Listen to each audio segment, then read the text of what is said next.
Hello everyone, my name is IronNancy, and today we are going to be talking about the first part in the two-night crossover event for Arrow, the Arrowverse. Now, I know it's been a while since I've done any sort of Arrowverse video, but we're just going to jump right into this. I really enjoyed the first part, the Supergirl episode, over the Arrow episode, but before we even get into that, I also really loved how this was structured. I am glad that they did this like a full-scale event where each character isn't taking up one episode. It sort of feels like this full-length movie, which I can really appreciate because we already know these characters, we already know what's going on. Just all of them need to go into one event and we can just watch it unfold with the characters that we like. I really like how they did this. Now, the Supergirl episode, why I found that more enjoyable was more along the lines of it felt more complete. Like, it felt more structured, and it felt like it was done better. And not really felt like, that's really, in my opinion, what it was.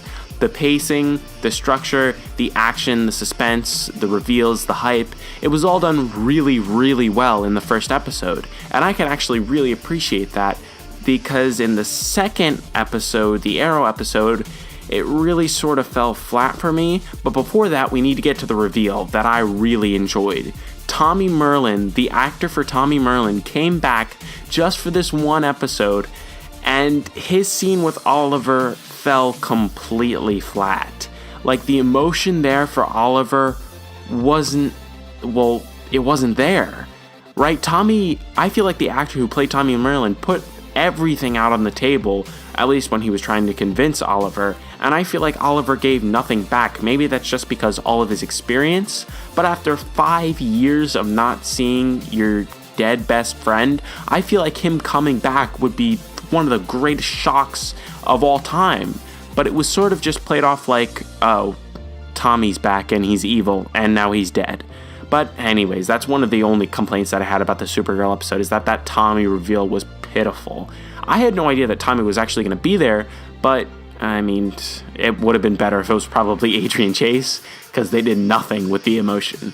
But on to the second one. Why I didn't like that one is, as I said before, it was sort of all over the place. The second half was like an all non-stop action episode, and the episode went on for an hour, so non-stop action between these characters. The CGI was obviously gonna fall through, and it fell through, let me tell you. Jeez, the budget for these shows cannot handle something this high scale, and it's not even all that like high scale and high stakes.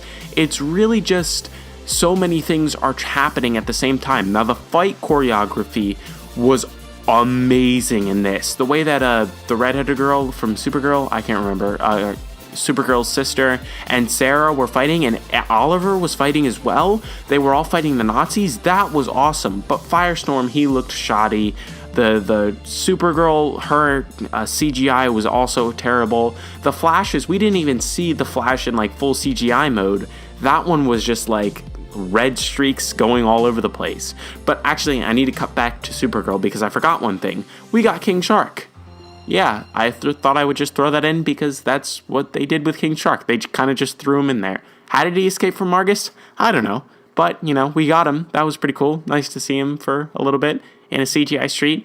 Yeah, they went, in my opinion, they went really CGI heavy with these first two episodes, or really just the opening of the first episode and the ending of the second episode is where they went really CGI heavy. But it was cool to see Metallo. If you guys didn't know, we had Metallo in this episode, and it was really fun to see him. I like what they did. He actually looks like a full Metallo, and I'm starting to think that these guys need to get better at making props, because again, Metallo kind of looks really shoddy, and I can just imagine the massive CGI show that it's going to be in like the last episode where Metallo, Supergirl, Evil Supergirl, both of the Flashes are fighting. Oh, sorry about that. That's going to be a beep. And all of these characters are all fighting at the same time. It's going to be a massive CGI fest, and I don't know how I feel about that. But we ended off in Earth X's concentration camp, so that might be cool, and what we're seeing in the second, or rather the third and the fourth episode.